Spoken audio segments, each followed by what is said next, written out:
When you started your company, you dreamed of having more time and more freedom, I am sure. But now you feel stuck more than ever, right? So, running a business is a relentless journey. And as business owners, we often find ourselves buried under the weight of those endless tasks. So, join us in this episode as we delve into the challenges faced by business owners striving for freedom and autonomy, right? We will explore the reasons behind entrepreneurship's overwhelming nature, and more importantly, we will discuss practical steps to reclaim control. Hi, it's Mari-Liis and Laura. We created this podcast for you, a business owner and a marketer who wants to be connected, supported, and inspired. Because no one wins alone. Thanks for being here, and let's get started. Hi, greetings, dear listeners. Today, I am honored to introduce a seasoned professional with experience guiding businesses through the turbulent entrepreneurship journey. Our guest, Nick Cramp, has 3 decades of experience in the industry, transitioning from a business owner to a coach himself. And today, Nick is here to share amazing insights on mastering autonomy without being overwhelmed. Welcome, Nick. How are you today? I'm really good, thank you. And thank you for inviting me. We are so glad to have you here with us. So please tell us a little bit about who and how you are helping today. I work primarily with adolescent leaders. So these are leaders of adolescent stage businesses, which are businesses which have been around for a while, that have been successful, but need to transition in order to maintain that success. And more importantly, need to transition so they're less dependent on the owner-founder. Mm-hmm. And I know you have a great book as well. We don't dive into that today too much, but please just briefly tell us a few words about it. Yeah, my book is also my philosophy, which is better before bigger. So I believe at a certain stage in the business life cycle, the focus should be on getting better rather than getting bigger. And bigger becomes the secondary priority because at certain stages, we need to work on improving our businesses, not just growing our businesses. And that's my kind of book and my mindset and my approach, which I coach to. And I love that approach. I have read the book, and I can tell to the listeners that it's a great book and you should all have it. But today we will talk about how to become better as leaders ourselves, right? Yeah. So we strive for freedom, let's be honest, right? Yeah. Dreaming of a thriving business without stressing us. And yet what happens is that, the reality is overwhelming. There are constant and unending to-do lists and the persistent feeling of not doing enough. So why does seeking this independence leave us, I would say, drowning in a sea of these responsibilities? It's a really interesting phenomenon, isn't it, that we create a business because we don't want to be tied to a job. We created a business because we want the freedom and to be able to work when we want and where we want and all of that lovely independence. But yet what most businesses end up with is a job within their own business. So they end up creating a job for themselves without really realizing. And it's not a great job for some of them because they're doing all the stuff that has to get done. And I think a lot of it comes down to a combination of mindset, tool set, and skill set. So I think the first thing that is a challenge is the mindset. And that mindset, which most of us find difficult at times, of letting go and allowing other people to do something when we know they probably won't do it at the same level we'll do it. And I think that's what keeps businesses small, is that desire or the need in the owner to control too much. And I Mm-hmm. think that the learning is that if we want that mentality, that's fine, but we have to accept that our business is going to be no bigger than a certain size, and we're always going to be needed. Mm-hmm. So But I think there's a kind of bottleneck syndrome where mm-hmm. too many things rely on us, and that keeps the Mm-hmm. business small, or it keeps it overwhelming. I agree. I was just about to say the same thing, that we are the biggest bottlenecks, but we are our biggest fans. I mean, in our business's biggest fans. We want this to grow, and still we are the bottlenecks. So I know you share like 4 very specific steps on how to, overcome this being a bottleneck, if I may Yeah, say so. I think the So, first thing is the structure of the organization. okay. Traditionally, businesses are structured as pyramids, and the Mm-hmm. owner is at the top of the pyramid. Everything has to go through the owner. And Mm-hmm. that means that as the business grows in size, there's more people reporting into them, and it becomes overwhelming. So when Is you're it 6 people, it works. When you're 16 people, it works less. And when you're 26 people, it just becomes unmanageable. so? What I hear is micromanagement. It's not so much micromanagement, it's more about structure where you Okay. haven't given over responsibility to other people. Mm-hmm. So, for Mm-hmm. instance, like in your world, the marketing, you know, Mm-hmm.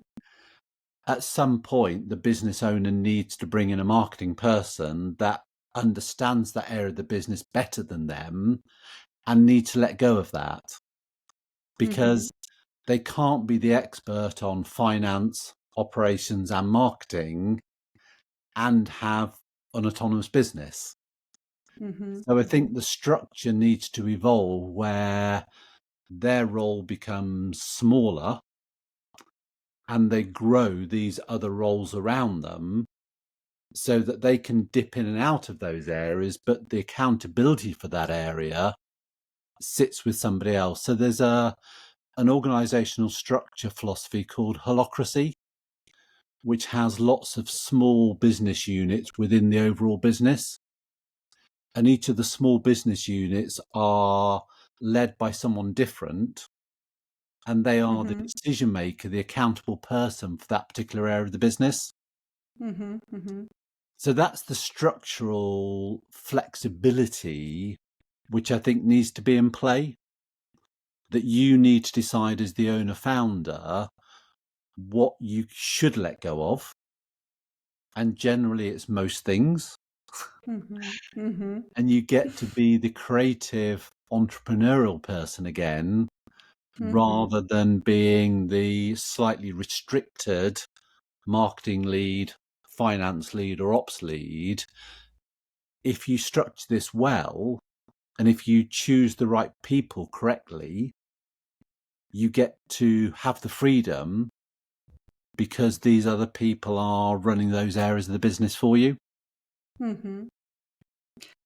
So I think the hardest or the biggest challenge is to finding those right people.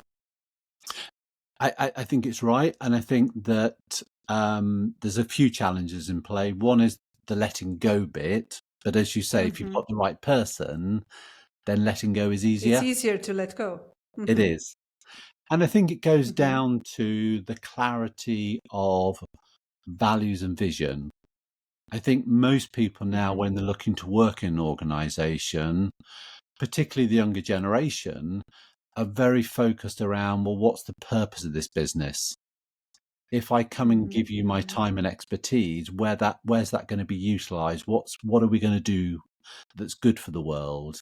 How are we going to make an Mm-hmm. impact? So I think when you're trying to recruit, being really good at telling the why, the how, and the what of your business, the impact Mm-hmm. you're trying to make, I think that helps you find the right people. I think the skill set is easier to find, but I Mm-hmm. think the value fit is harder to find. But that's down to the owner to be really good at articulating what they're looking for. Mm-hmm. Mm-hmm.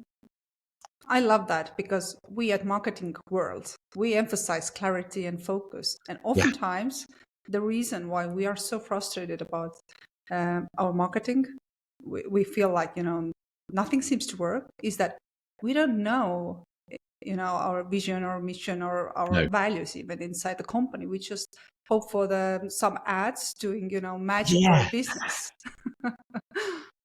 I love that. And also, when I was listening, it reminded me years ago, I read the book by, I think, John Maxwell, Levels of Leadership. And he talks about how you should, like 80% of your time should go for delegating, not being there Yeah. yourself. So, oh my God, I have a long way to go there. But it's a journey for all of us, and it's taking steps on that journey. And I think the more steps we take, the more we realise this is possible. I think for me, I'd encourage people to think, okay, well, which bit of the business do they add the least value? Is it the marketing? Is it the ops? Is it the finance? Make a decision and then bring somebody in for that first senior role that can take on that area of the business. And once you've done it once, then doing the second, the third, the fourth becomes easier. I agree. I remember when I was hiring my first assistant. First, Yeah. it felt very hard because I couldn't imagine how I'm actually delegating things. And after a while, then she grew, and I need to have another person as an assistant. It only felt logical because I already knew that I cannot handle everything by myself. So yeah, I think that comes with the practice, like everything else in our lives.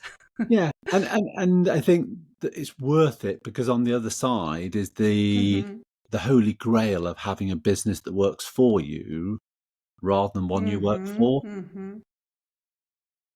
So Yeah, yeah, and this is our, that's I'm the sorry, goal. go on. No, that's fine. I was just going to Yeah. say that's the goal for most business owners.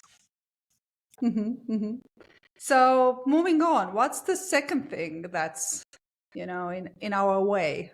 Yeah, the second thing is that we haven't actually laid down an organizational playbook. We haven't articulated well enough what we want to happen at each stage in the business because it's in our head and we do it naturally.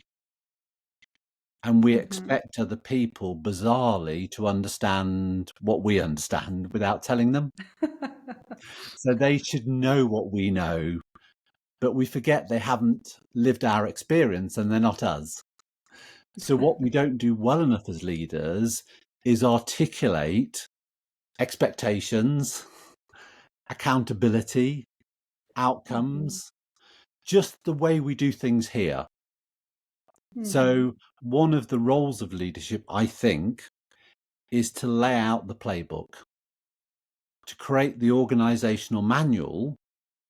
If you and I were to buy a McDonald's franchise, we would get a very thick playbook, which would tell us everything we need to know to run that business in the style of a McDonald's.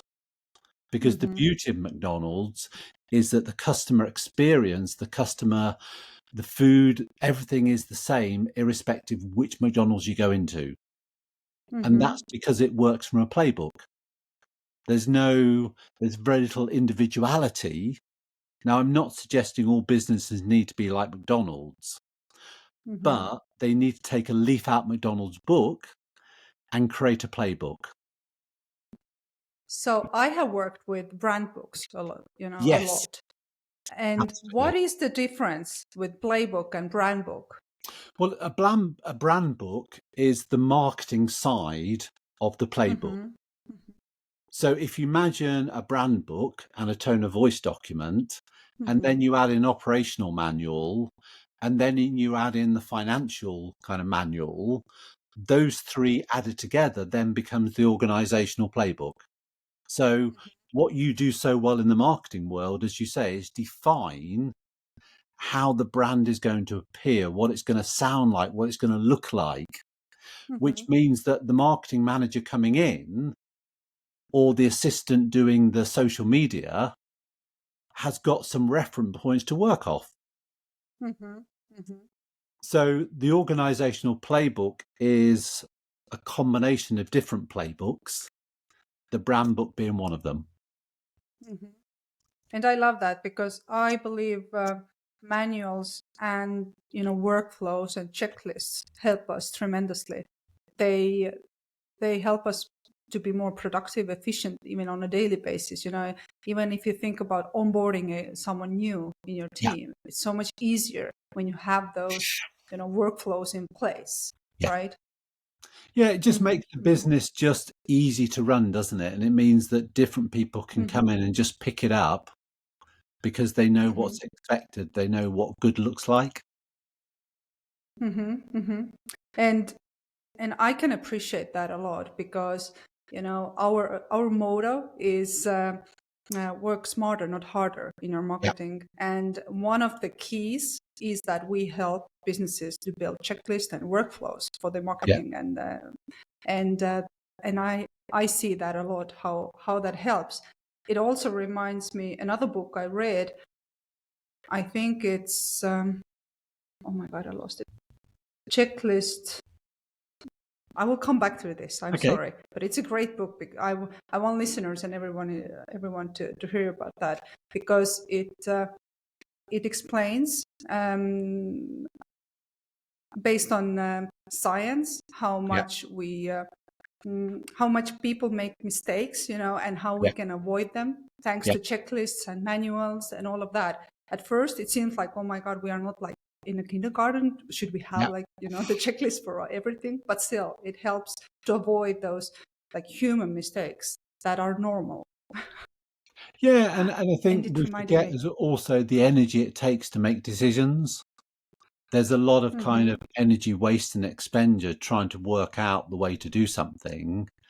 Where if someone's mm-hmm, laid it down already, we can all build IKEA furniture very easily because there's a checklist. It says, right, these are the 3 tools you need. This is the order to do mm-hmm. things. And da da da, we're all furniture builders. And Yeah, that, that's a great comparison. yeah, and it just makes it easy. Whereas if I said, right, here's a box with some stuff in, just build it. I'm not going to give you a manual. I'm not going to tell you what tools you need. We would end up with some really interesting bookcases.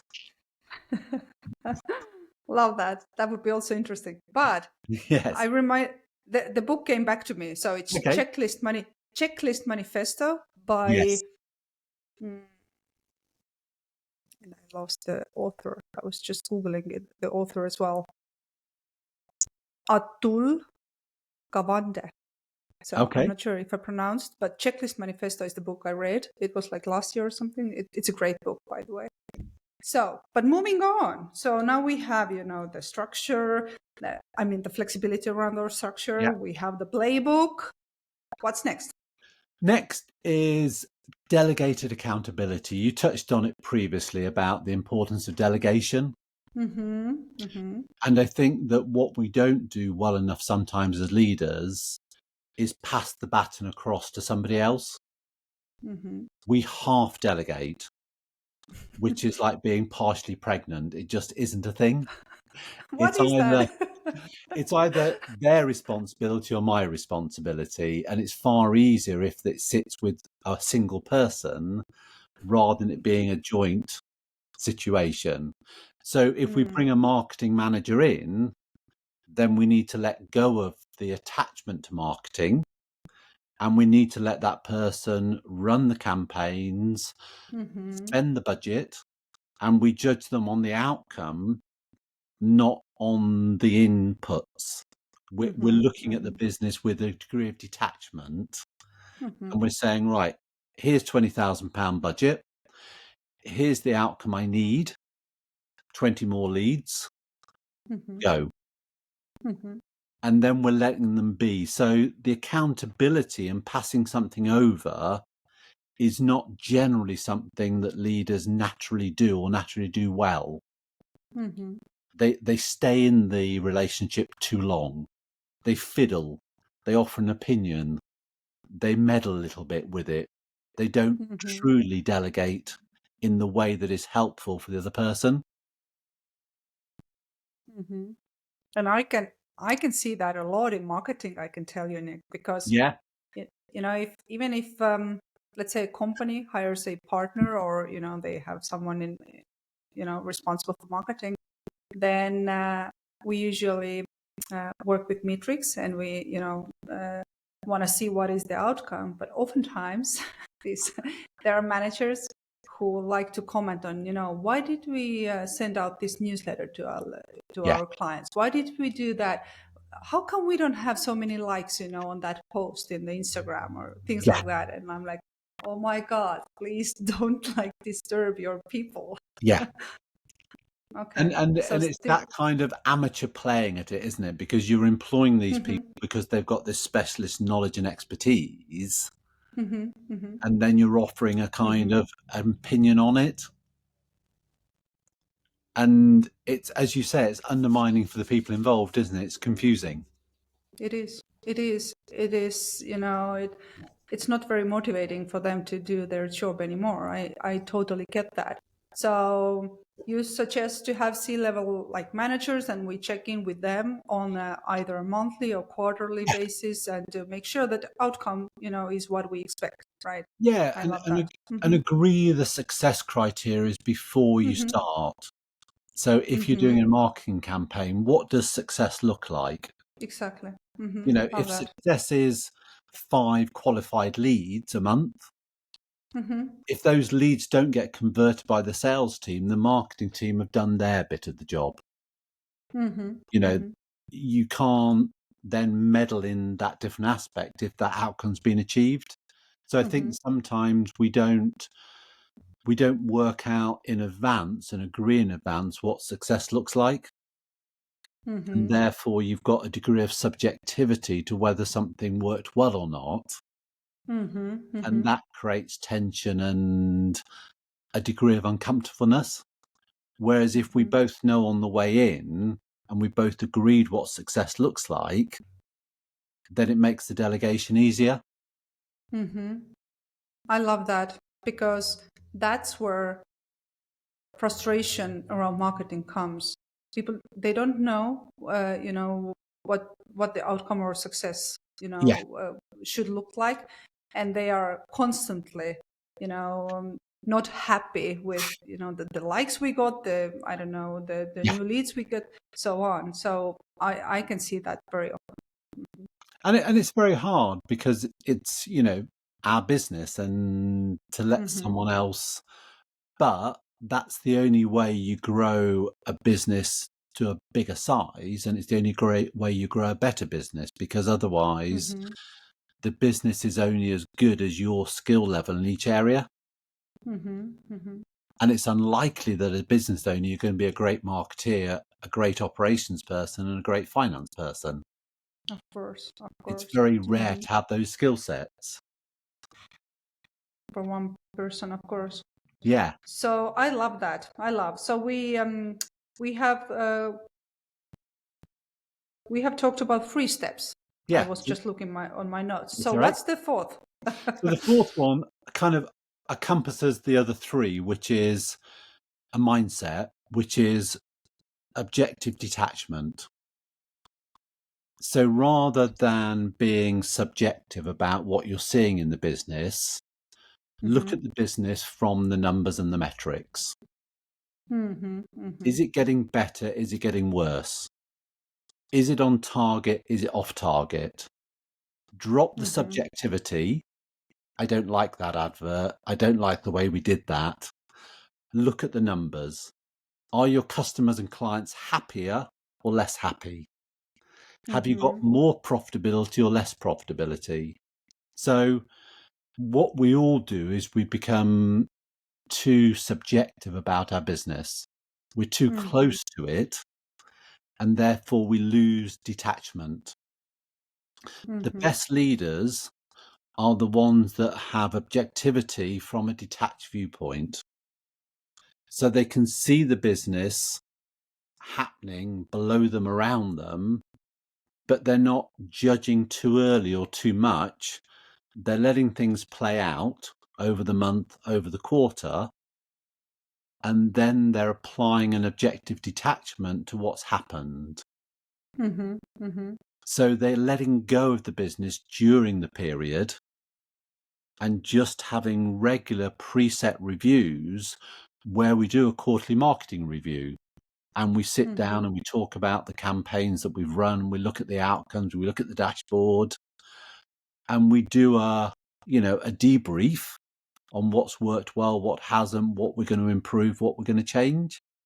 Mm-hmm. And we do the same on the operations, and we do the same on the finance. And we bring this lovely structure to the business, whereas we're the owner is still the person overall accountable, but these different functions have different people accountable, and they're accountable to you or to the board or to the management team. Mm-hmm. Mm-hmm. And that objective detachment is the mindset which I'm trying to coach my clients to adopt, because then their relationship with the business is better. Mm-hmm. They're not taking every comment personally. They have a degree of detachment to what they're doing in the leadership role. Mm-hmm. Well, I do believe you have many clients out there, Nick, because I think the hardest thing is to be objective. And oftentimes, I also, during my workshops with the clients or training, we end up with, okay, is it your opinion? Or is it like a fact, Yeah. Should we follow your gut feeling or Yeah. your opinion, or should we follow the facts? Mm. So that's a great thing you just brought on the table. And the facts are so much easier to get these days than ever before, aren't they? I mean, there's so many dashboards, there's so many feedback loops, there's so many kind of online surveys. Rather than me and you talking about whether your customers are happy or not, guess what? We can just ask the customers. We don't have to Exactly. have the subjectivity because the objectivity is available to us. Yeah. Oh my God, you're so right. And the other thought that came up, you mentioned letting go of things, Yes. not being objective. And we did a podcast recording, like I think 1.5 years ago or 2.5 Yeah, ago with you about your book. Do you remember what was the song you I mentioned do. back then? And it's still the I same do song. also. It is. It is. It's still the kind of mantra. So it's Elton, Let It Go. I love that. And it's our playlist already, so it's so Yeah. beautiful song. And But Nick, please, yeah, come on. no, I'm just saying I quote it to my clients all of the time because I think it's just it's a powerful image, and I think we need an image of what we need to move towards rather than what we're currently at. So I think it's really helpful to kind of have that. I agree. It is very powerful, Nick.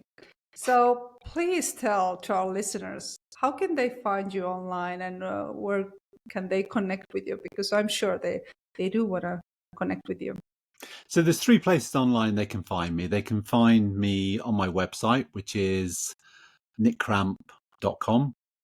They can find me on YouTube. So there's a YouTube channel with a bunch of videos about my philosophy and my ideas. And they can also find me on LinkedIn. So LinkedIn I'm on regularly, so that's a good way to kind of meet and chat and converse. I love that. And of course, we will put all the links next to this episode, so it's easy to find you. But how would you, wrap it up to our listeners today? Maybe just, a quick overview why those 4 steps are important to follow. I think the 4 steps are important because you owe it to yourself. I think you owe it to yourself, but you also owe it to your future self. I think the reason you created your business is for what you started this conversation with, is the freedom. And what a lot of leaders are feeling right now is they're not actually free. They're less free than they were a couple of years ago because the business has got more complicated and got busier. So I think this is the gift to the future you, the one that you started this business for. So you can spend more time with your family. You can spend more time on hobbies. You can spend more time being creative. So my message is that this is available to everybody. It's not easy, but it's doable. You just have to have the commitment to get to that next place if you really want to do this. That is so powerful, Nick. And you owe it to yourself and to your future self. Oh my God, I got goosebumps. Thank you for that. That's a great reminder, Nick. Good. So, and about the quote and the song, so should we Yeah. go for Elsa, Let It Go? Yeah, there's also a book that I've read recently, which I think is very relevant, which is by Ryan Holiday, which is Stillness is the Key. Stillness. And I think that it's a really interesting, again, it's a mindset, but just being still where everything else is busy around you and just having that detachment when there's all this uncertainty is really helpful.